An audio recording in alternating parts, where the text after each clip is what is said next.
नमस्कार. नर्मदे हर. ओम नमः शिवाय. आज एक वेगळ्या विषयावरची माहिती तुमच्याकरता घेऊन आली आहे. वेगळा म्हणजे तसा सर्वांना माहिती आहे, रुद्राक्ष. पण रुद्राक्ष म्हणलं की तो घालायचा की नाही घालायचा, त्याची माळ घालावी की नाही, याविषयी खूप लोकांच्या मनामध्ये काही गैरसमज असतात आणि थोडीशी भीती पण असते. तर याच्याविषयीचे काही समज दूर करण्यासाठी हा व्हिडिओ आणलाय. तर आता तुम्ही बघाल, आज गळ्यामध्ये मी या 2 माळा घातल्यात रुद्राक्षाच्या. ही मोठी आहे आणि ही लहान आहे. तर ॲक्च्युअली ही लहान माळ आहे ती गळ्यात घालण्यासाठी असते आणि ही जी मोठी माळ आहे ही जप करण्यासाठी आहे. कारण एवढी मोठी माळ आपण संसारिक लोक काही गळ्यामध्ये घालत नाही, कारण आपल्याला ती टोचते वगैरे पण आणि झोपताना सुद्धा आपल्याला त्याचा त्रास होऊ शकतो. तर त्यामुळे गळ्यात ज्यांना घालायची त्यांनी छोटी माळ घालावी. आता ही रुद्राक्ष माळ घालण्यासाठी काही नियम आहेत का? तर सगळ्यात महत्त्वाचं की तुम्ही प्रामाणिक असलं पाहिजे. हा सगळ्यात महत्त्वाचा नियम आहे आणि त्याच्याबरोबर जेवढी शारीरिक शुद्धता जेवढी पाळता येईल तेवढी पाळावी. पण कसं आहे की स्त्रियांच्या बाबतीमध्ये काही जर महिन्याचे दिवस सोडले तर इतर वेळेला त्या सहजगत्या हे घालू शकतात. पुरुष तर नेहमीसाठी घालू शकतात. गृहस्थाश्रमी लोकांनी त्यांचा गृहस्थ धर्म पाळायला काहीच हरकत नाही, हे गळ्यात असेल तरी सुद्धा. वाममार्गाला फक्त जाऊ नये, ते महत्वाचं आहे. आणि मांसाहार करण्याविषयी खूप लोकांच्या मनामध्ये वाटतं की मी मांसाहार केला तर मला रुद्राक्ष घातला तर चालेल का? खरं म्हणजे मला तरी असं वाटतं, म्हणजे याच्यात वेगवेगळी मतं असू शकतील, पण तुम्ही जन्मजात जर खात असाल, तुमचं जर अन्न म्हणजे डाएटच जर ते असेल, तर तुम्ही रुद्राक्ष घालायला तसं काही हरकत नाहीये. हळूहळू काही दिवसांनी कदाचित तुमचं जर मन झालं की तुम्हाला नाही खावं वाटत आहे तर तुम्ही ते सोडू पण शकता. आणि जर तुम्हाला वाटत असेल ते घालूनही तुम्ही खावं तर तुम्ही ते कंटिन्यू ठेवा. कारण की शेवटी हे काय आहे, एक साधन आहे, ते साध्य नाहीये.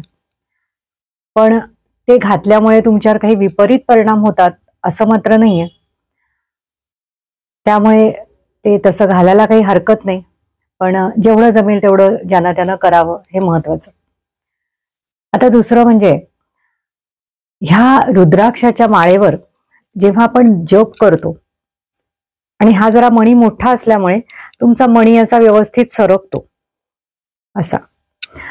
तर ही माळ असते जरा जी मोठी असते, जपासाठी जी चांगली आहे, तर ती माळ जेव्हा आपण जप केल्यानंतर तो जप आहे तो ह्याच्यामध्ये संग्रहित होतो, म्हणजे त्याचे व्हायब्रेशन्स ह्याच्यामध्ये एक ऍब्सॉर्ब केले जातात आणि त्यामुळे तुम्ही जो काही जप करत असाल तो सगळा त्याच्यामध्ये साठतो आणि त्यामुळे त्याच्यामध्ये सुद्धा माळेमध्ये सुद्धा एक पॉवर तयार होते.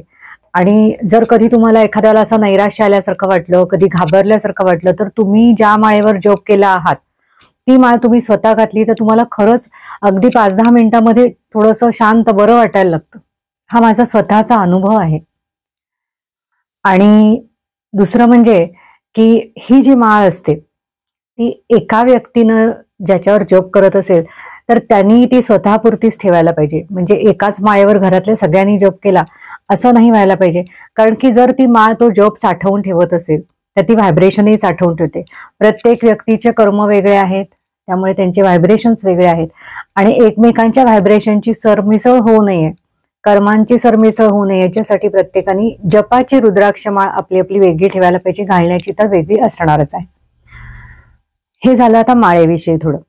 आता सांगणार आहे रुद्राक्षांविषयी. तर रुद्राक्षांमध्ये 1 मुखी रुद्राक्ष, 2 मुखी रुद्राक्ष, पंचमुखी रुद्राक्ष, 6, 8, 10, 14 पर्यंत असे वेगवेगळ्या मुखांचे रुद्राक्ष असतात. मुख म्हणजे काय, तर एक रेष असते आडवी, त्याला मुख म्हणलं जातं. 2 किंवा 3, 4 असे जेव्हा असतील त्याच्यामध्ये, तर तेव्हा त्याला तेवढ्या लाईनी असतात, त्याच्या रेषा असतात तेवढ्या त्या रुद्राक्षावर. आणि जर तुम्ही रुद्राक्ष आतून अर्धा कापून बघितलात ना, म्हणजे त्याचा एक ट्रान्सफर सेक्शन जर घेतला तर त्याच्यामध्ये तुम्हाला तेवढ्या पोकळ्या दिसतात. तर त्याच्यामध्ये त्याचं एक छोटंसं बी असतं, म्हणजे जेवढे 5 असतील तर 5, 4 कंपार्टमेंट असतील तर 4 असं.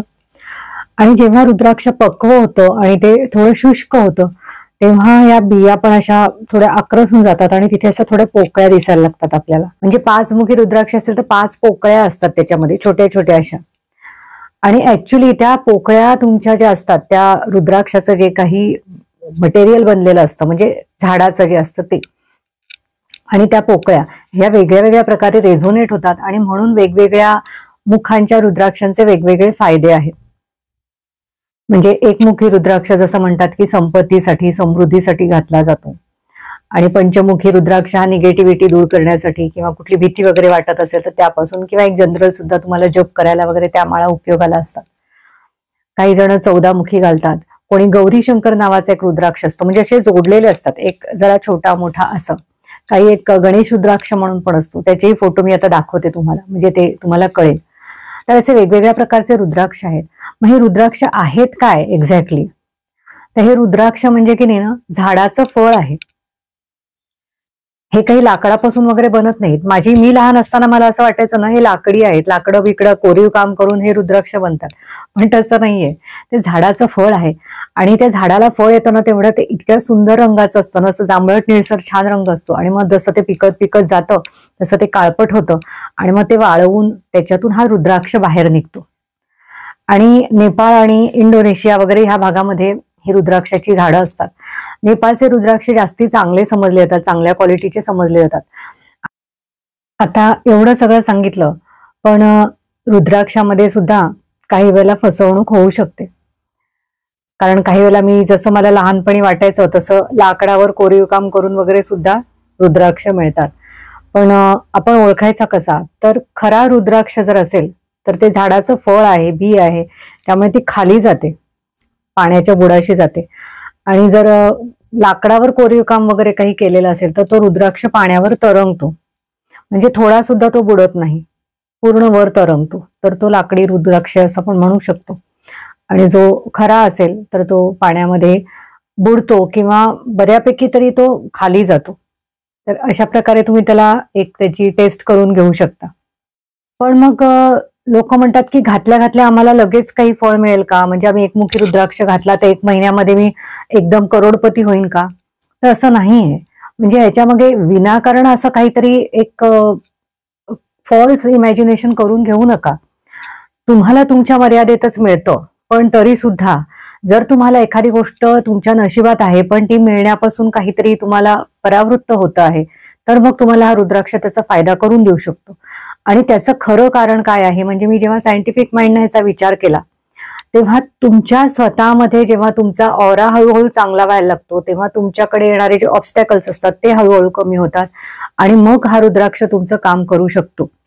नाहीतर तुम्ही म्हणाल की आज घातला रुद्राक्ष आणि उद्या झाला फायदा, असं नाहीये. तुम्ही त्याच्यावर त्याचा जप करा, त्याच्याबरोबर तुम्ही तुमच्या वागण्यामध्ये एक सत्यता आणा, प्रामाणिकपणा आणा, आणि त्यामुळे तुमच्या भोवती असणारं जे वलय आहे ते हळूहळू चांगलं होत जाणार आहे. आणि त्याच्यामुळे तुम्हाला जे काही तुमच्या नशिबात मिळणार आहे तर ते तुम्हाला मिळण्यापासून अटकाव होणार नाही, आणि त्या गोष्टी तुम्हाला मिळतील.